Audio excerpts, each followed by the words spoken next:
Kegalauan kini membayangi tim nasional sepak bola Indonesia yang berlaga pada penyisihan grup C kualifikasi Piala Dunia 2026. Euforia kegembiraan atas hasil imbang menghadapi dua raksasa Arab Saudi dan Australia 2 bulan lalu kini redup, seiring dua kekalahan beruntun atas Cina dan Jepang. Hal ini sekaligus bisa dibilang gambaran masih jomplangnya kualitas sepak bola Indonesia dengan negara besar lainnya di Asia. Terlepas dari upaya naturalisasi yang telah dilakukan oleh PSSI. Bagaimana upaya timnas Indonesia menghadapi laga kontra Arab Saudi pada Selasa 19 November 2024 ini? Melewati separuh putaran ketiga kualifikasi Piala Dunia, Indonesia berada di posisi terbuncit grup C dengan koleksi 3 poin dari 5 laga. Indonesia, tim dengan peringkat terendah di grup C ke 130 dunia, harus melipat gandakan upaya jika ingin lolos ke babak utama Piala Dunia 2026, setidaknya lewat putaran keempat atau playoff. Namun, upaya itu pun tidak akan mudah. Tergabung di grup sulit, Indonesia harus minimal finish keempat di grup C untuk menjaga asa tampil di Piala Dunia.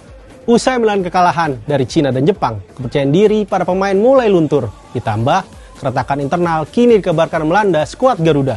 Untuk kali pertama, pelatih Indonesia Sintayong dalam tekanan besar dan jabatannya digoyang. Pelatih yang dulu dipuja-puji, kini tengah disoroti dan dikritisi. Ketika program naturalisasi telah meningkatkan standar skuad Garuda, Sin mulai kehilangan kendali terhadap para pemainnya.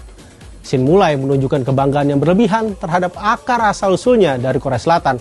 Hal itu menyebabkan Sin menunjukkan ego yang perlahan memecah belah timnas Indonesia.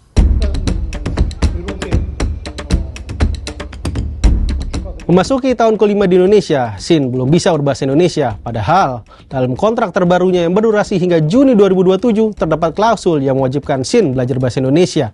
Memasuki bulan ke-6 kontrak baru itu berjalan, Sin belum menunjukkan keseriusannya mempelajari bahasa Indonesia.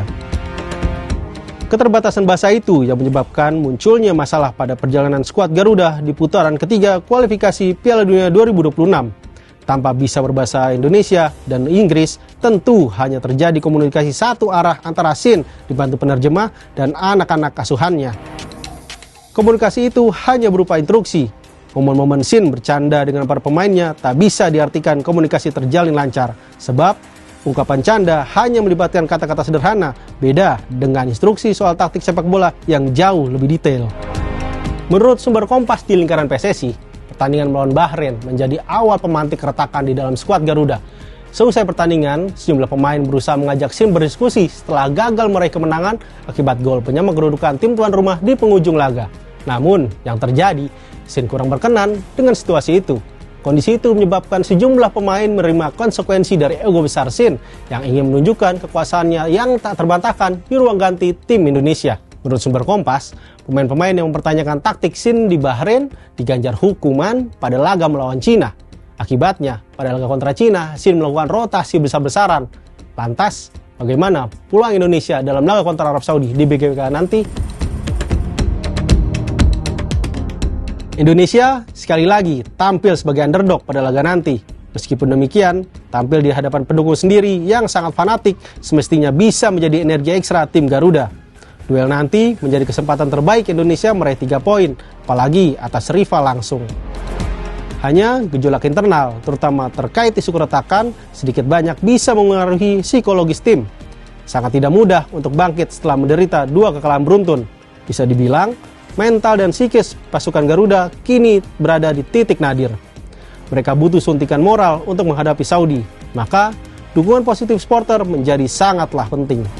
Kekalahan dari Arab Saudi bisa dipastikan bakal menyulitkan langkah Garuda memenuhi target duduk di posisi 4 besar grup C putaran ketiga kualifikasi Piala Dunia 2026. Oleh karena itu, Sin dan seluruh skuad Indonesia harus menyisihkan ego masing-masing demi mengembalikan tren positif. Selain itu, Sin dan anak asuhannya perlu memahami salah satu semboyan dalam kehidupan sosial di Indonesia, yakni bersatu kita teguh, bercerai kita runtuh. Jangan bercerai Garuda.